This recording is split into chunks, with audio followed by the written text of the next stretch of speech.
वन्दे मातरम् सुजलां सुफलां मलयज शीतलाम्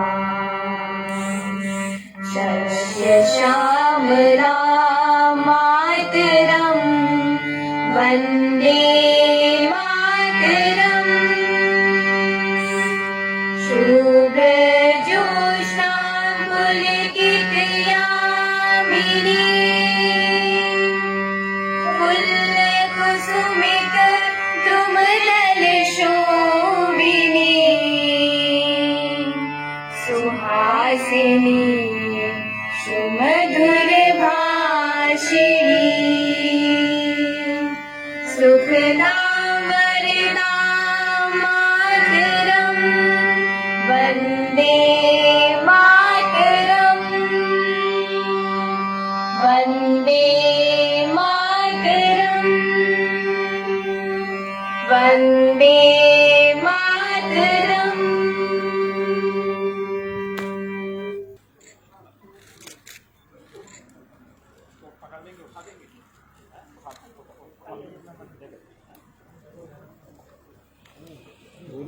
रेखा गौतम,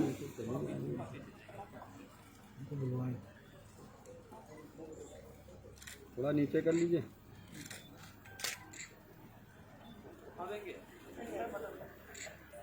एवं रेखा वर्मा।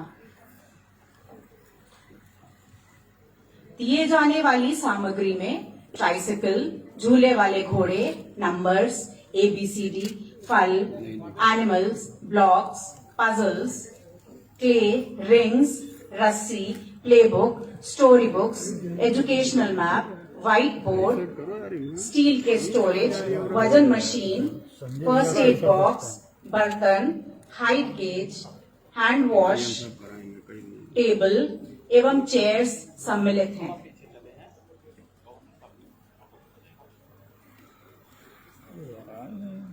पीछे हो जाओ थोड़ा।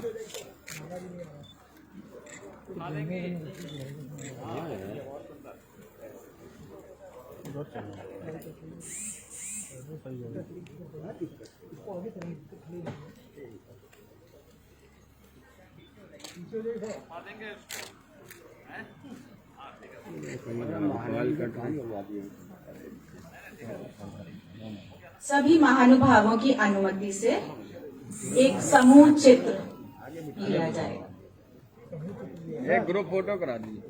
आना जी। तो महत्वपूर्ण क्षण है।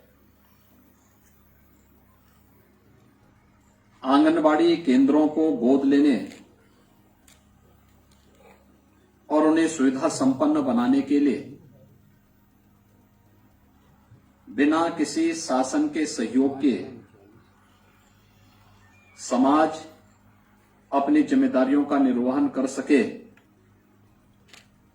और उस जवाबदेही के साथ अपने आप को जोड़ सके, इस देश से जो एक पहल हुई है, यह बहुत अभिनंदनीय पहल है। आंगनबाड़ी वास्तव में नींव है हमारी सामाजिक व्यवस्था की, और मैं इन आंगनबाड़ी केंद्रों से जुड़ी हुई बहनों का बहुत अभिनंदन करूंगा कि इन्होंने कोरोना कालखंड में बहुत अच्छा काम किया है, बहुत ही अच्छा काम किया है निगरानी समितियों के माध्यम से। उत्तर प्रदेश देश की आबादी का सबसे बड़ा राज्य है, और अगर हम देखें तो 24 से 25 करोड़ की इस आबादी के बारे में कोरोना महामारी के दौरान हर व्यक्ति सशंकित था। इस सदी के सबसे बड़ी महामारी में आदरणीय प्रधानमंत्री मोदी जी के नेतृत्व में पूरा देश पूरी मजबूती के साथ, पूरी प्रतिबद्धता के साथ इस लड़ाई को लड़ रहा है। दुनिया के अंदर भारत ने मृत्यु दर को और पॉजिटिविटी रेट को भी नियंत्रित करने में काफी बड़ी सफलता प्राप्त की। लेकिन सबकी आशंका उत्तर प्रदेश पे थी। मुझे याद है जब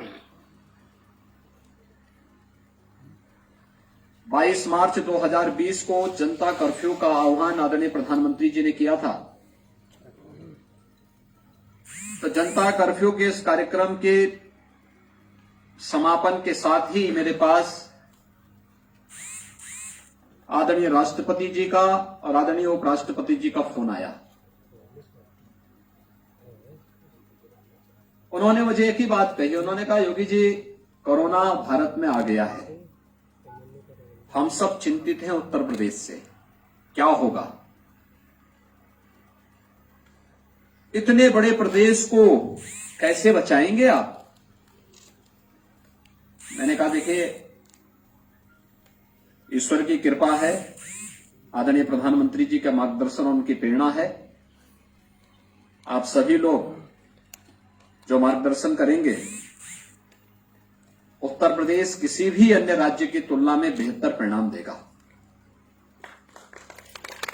प्रथम लहर को सफलतापूर्वक तमाम चुनौतियों के बाद भी उत्तर प्रदेश ने प्रथम लहर में अच्छा प्रयास किया और अच्छा परिणाम भी दिया। लेकिन जब अप्रैल 2021 में दूसरी लहर अचानक आई,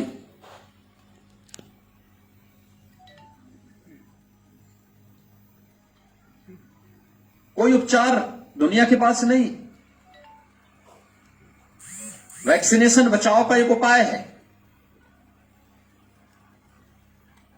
16 जनवरी 2021 से देश के अंदर भी वैक्सीनेशन का बृहद अभियान प्रारंभ हुआ और ये प्रधानमंत्री जी की दूरदर्शिता थी कि उन्होंने पहले चरण में हेल्थ वर्कर्स को पूरी तरह वैक्सीनेट कर दिया। हेल्थ वर्कर के बाद कोरोना वॉरियर्स को उसके साथ जोड़ दिया। ये जितने भी आंगनबाड़ी से जुड़ी हुई बहनें हैं, आशा बहनें हैं, इन सभी लोगों ने स्थानीय जनप्रतिनिधि, हमारे विधायकगण, सांसदगण के मार्गदर्शन में ग्राम प्रधान, पार्षद, इन सब के नेतृत्व में काम किया और मैंने सचमुच उस समय इनके कार्य को देखा है।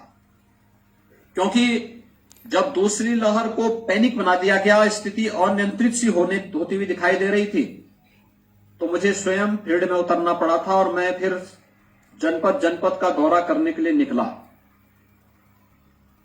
फिर मीडिया की ओर से आने लग गया कि गांवों में ज्यादा फैल गया, तो मैंने गांवों का भी रुख किया और मैं देखता था, कोई और मिले ना मिले, लेकिन आंगनवाड़ी और आशा बहनें मुझे जरूर गांवों में मिलती थी, घर घर स्क्रीनिंग करने के कार्य के साथ मिलती हुई दिखाई देती थी।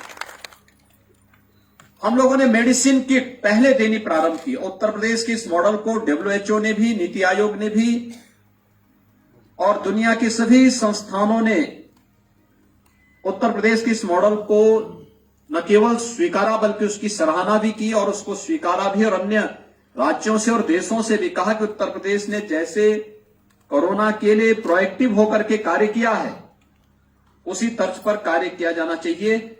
और मुझे लगता है कि इसमें जो कार्य हुआ है, हमारे हेल्थ वर्कर्स ने, आंगनवाड़ी और आशा बहनों ने जो कार्य किया है वो बहुत अभिनंदनीय कार्य है। और मुझे लगता है कि जैसा कार्य कोरोना के दौरान और इस समय भी थर्ड वेव से बचने के लिए घर घर जाकर के स्क्रीनिंग करने का कार्य और बच्चों को 4 श्रेणी में मेडिसिन किट उपलब्ध करवाने का कार्य भी ये लोग कर रही हैं, जिसमें 0 से 1 वर्ष, 1 से 5 वर्ष, 5 वर्ष से 12 वर्ष, 12 से 18 वर्ष, 4 श्रेणी के जो मेडिसिन किट वितरित की गई, इसको भी व्यापक पैमाने पे गांव-गांव में, कस्बे में, मोहल्ले में वितरण करने का कार्य हर लक्षण युक्त व्यक्ति को किया जा रहा है।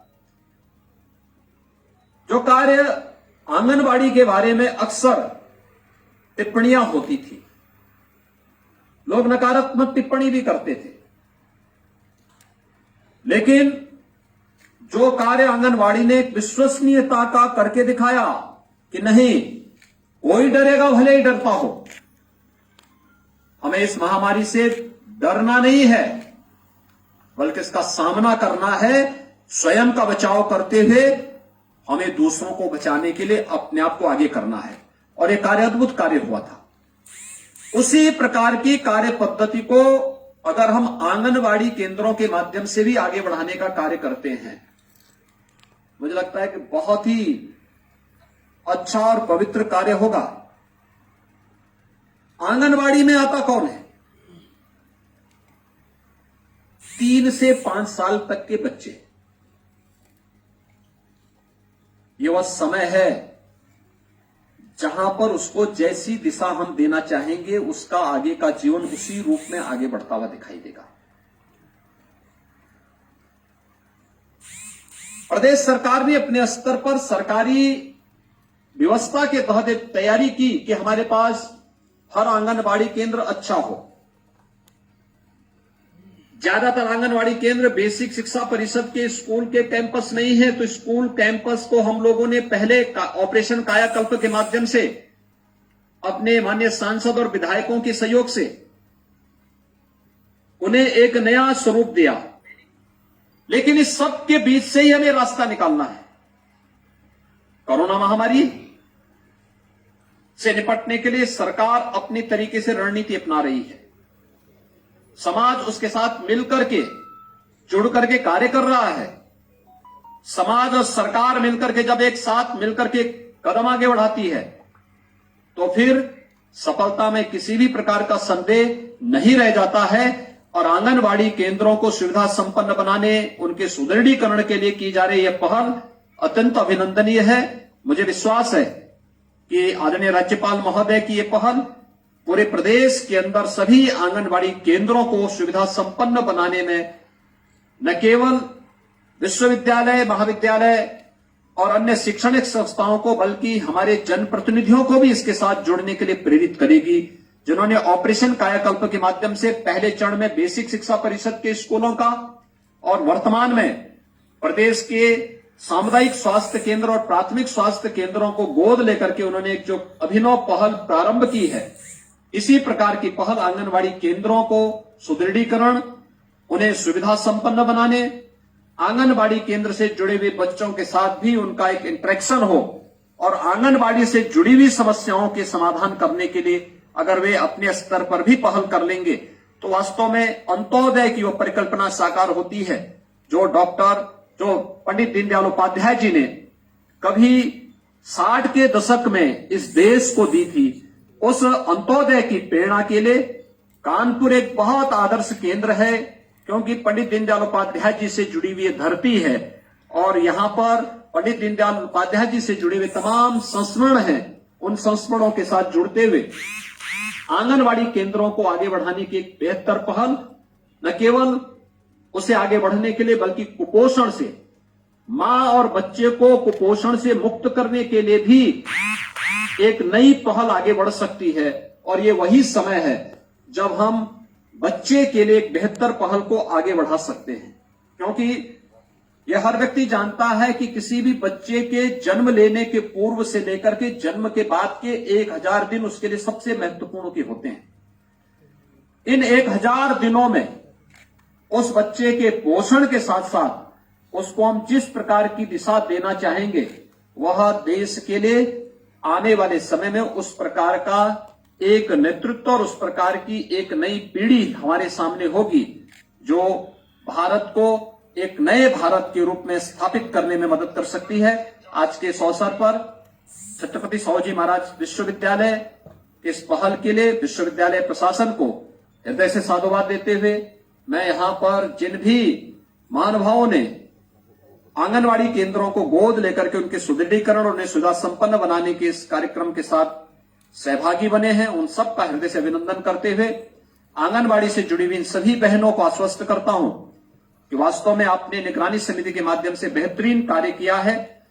आगे भी आप इसी प्रकार से बेहतरीन कार्य करेंगे। आप समाज की चिंता कर रहे हैं तो सरकार आपकी चिंता जरूर करेगी। धन्यवाद। जय Hind.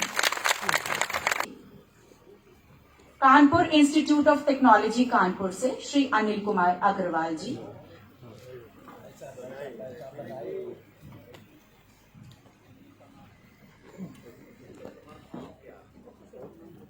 Maharana Pratap group of institutions से श्री गौरव भदौरिया जी।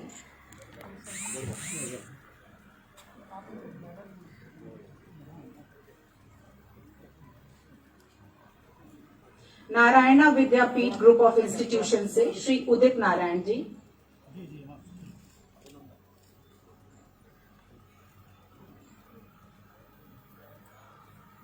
Allen house institute of technology Kanpur से श्री भगवान जगवानी जी,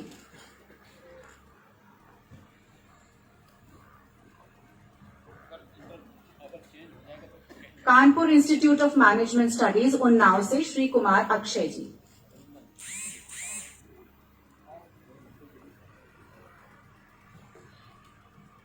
इसके अतिरिक्त मैं डॉक्टर सुखदेव सिंह जी, डॉक्टर सतीश शुक्ला जी, श्री ओम नारायण त्रिपाठी जी, श्री मुकेश भारती जी एवं श्री रंजीत सिंह राजावत को भी आमंत्रित करती हूं।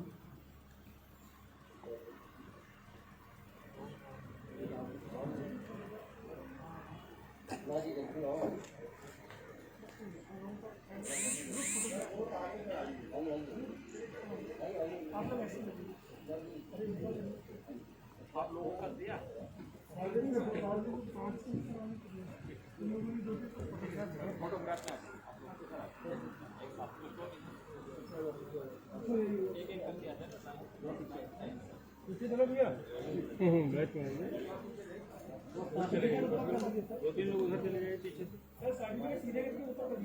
सर्टिफिकेट आगे रखिए।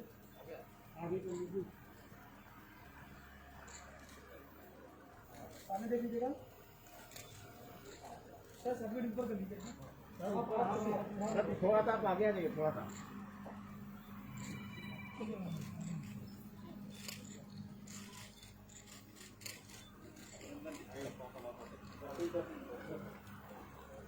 उधर से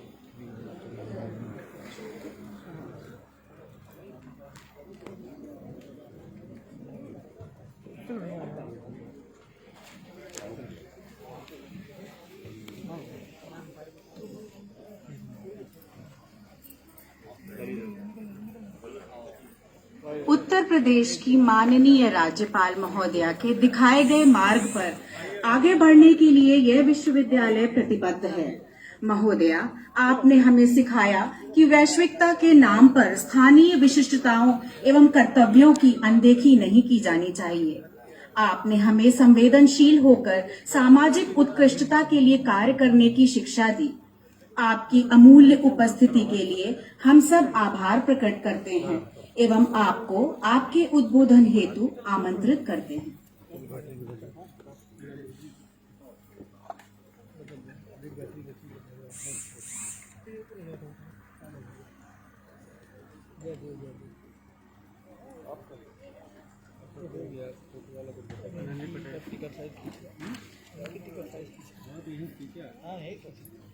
उत्तर प्रदेश के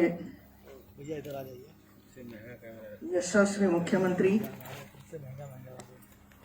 आदरणीय योगी आदित्यनाथ जी,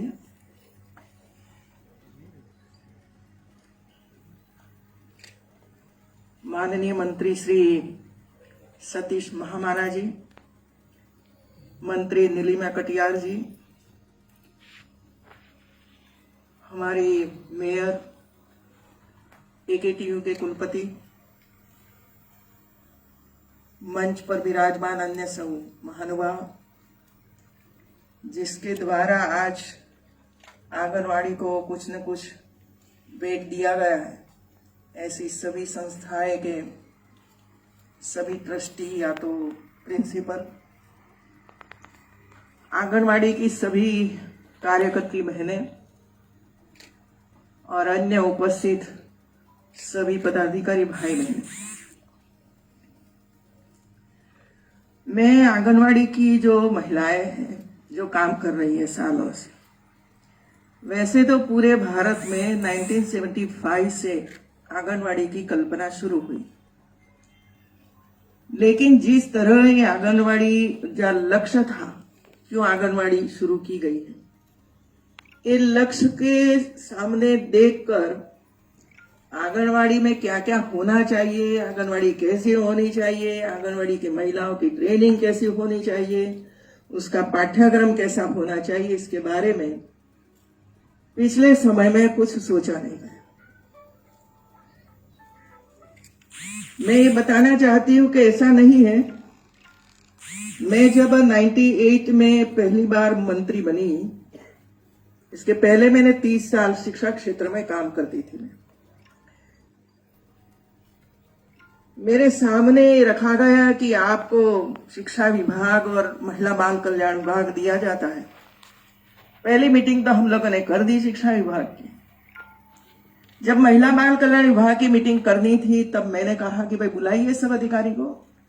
तब पता चला कि वो सिर्फ ऑन पेपर है।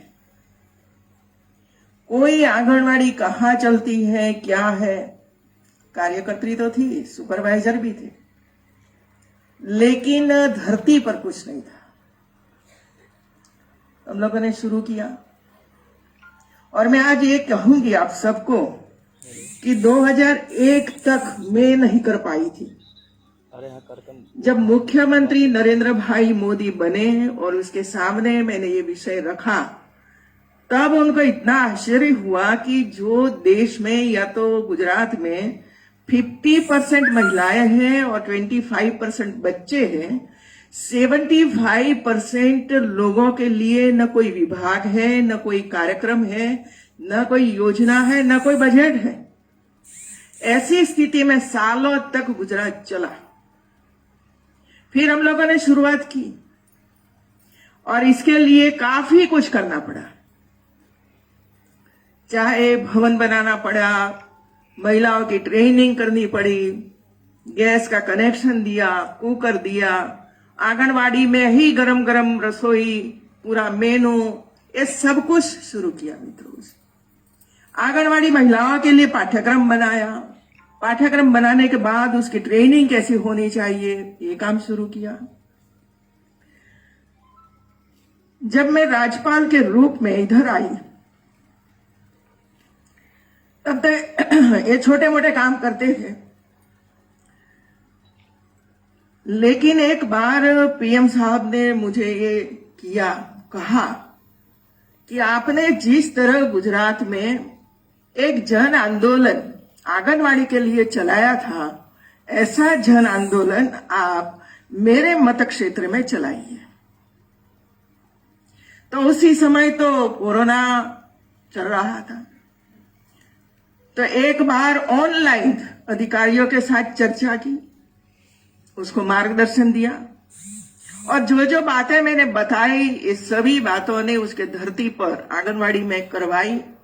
और 1-1.5 महीने के बाद फिर से हम लोगों ने ऑनलाइन जुड़े और क्या क्या किया आंगनवाड़ी में, ये सब कुछ मेरे सामने रखा। इसके बाद हम लोगों ने ये तय किया कि अभी जो न्यू पॉलिसी आई, ये न्यू पॉलिसी के हिसाब से हमें पाठ्यक्रम बनाना पड़ेगा और उसकी ट्रेनिंग भी करनी पड़ेगी। तो एक पाठ्यक्रम विद्या भारती के साथ बैठकर एक पाठ्यक्रम बनाया और पाठ्यक्रम बनाने के बाद वाराणसी में 250-300 महिलाओं का, कार्यकर्त्रियों का, जिसमें सुपरवाइजर भी उपस्थित रखी, सीडीपीओ भी उपस्थित रहे और अधिकारी भी उपस्थित रहे। और 3 दिन का एक कार्यक्रम वाराणसी में चला और महिलाओं को सिखाया गया किस तरह बच्चों के साथ आपको गीत प्रेजेंट करना है, किस तरह आपको जो स्टोरी है वो स्टोरी किस तरह बतानी है बच्चों को। स्पोर्ट्स में भी साइंस कैसे आता है, स्पोर्ट्स में भी मैथ्स कैसे सिखाया जाता है, ऐसा कुछ सोच समझकर पाठ्यक्रम तैयार किया और ये पाठ्यक्रम के हिसाब से महिलाओं को ट्रेनिंग दी। फिर हम लोगों ने ये सोचा कि देखिए मैं गुजरात में आंगनवाड़ी कार्यकर्ता बहनों को मैं माता यशोदा के रूप में देखती थी कि ये हमारी माता यशोदा है। भगवान कृष्ण का जन्म तो देवकी ने दिया, लेकिन उसकी परवरिश, उसका संस्कार, उसका पालन पोषण ये किसने सिखाया? तो माता यशोदा ने सिखाया। जन्म देने वाले तो और है, लेकिन उसको संस्कार देने वाली हमारी ये कार्यकर्ता सामने बैठी है ना, वो है। इसी वजह से मैं उसको माता यशोदा के रूप में देखती हूँ। और इस हिसाब से हमें काम भी करना पड़ेगा वहां, क्योंकि अलग अलग तरीके से अलग अलग क्षेत्र से बच्चे आते हैं। कोई गरीब बच्चे हैं, कोई बिना कपड़े मतलब कम कपड़े से बच्चे आते हैं, किसी के पास चंपल भी नहीं है, शूज भी नहीं है, कोई अध भूखे आते होंगे, कोई रोते हुए आते होंगे। ऐसे अलग अलग प्रकार के बच्चे हमारी आंगनवाड़ी में आते हैं, मैंने देखा है। और इसी वजह से हम लोगों ने सोचा कि बच्चा रोते हुए नहीं, हंसते हुए आंगनवाड़ी में आना चाहिए। हंसते हुए उसको ये लगे कि नहीं, मैं आंगनवाड़ी में जाऊंगा तो मुझे खेलने के लिए वहां कुछ न कुछ मिलेगा, मुझे खाने के लिए कोई अच्छी चीजें मिलेगी। ये भाव से जब बच्चा वहां आता है तो उसकी उपस्थिति भी बढ़ती है। कभी कभी ऐसा होता है कि ऑन रजिस्टर पर तो 50 बच्चे होते हैं, लेकिन आते हैं 25-20, कोई समय पे आते हैं, कोई 10 बजे आते हैं, कोई 12 बजे आते हैं। तो ऐसी स्थिति में आंगनवाड़ी नहीं चलनी चाहिए। और ये प्रयास किया गया कि समाज को आंगनवाड़ी के साथ कैसे जोड़ा जाए, और इसका प्रयोग जो हमारे वीसी ने बताया, इसी वजह से मैं डुप्लीकेशन नहीं करूंगी। लेकिन मैं मानती हूं कि आज एक यूनिवर्सिटी जो वहां डिग्रियां देती है, पीएचडी करवाती है, वहां को जॉब क्रिएट करने के लिए कुछ न कुछ साधन संपन्न कराती है।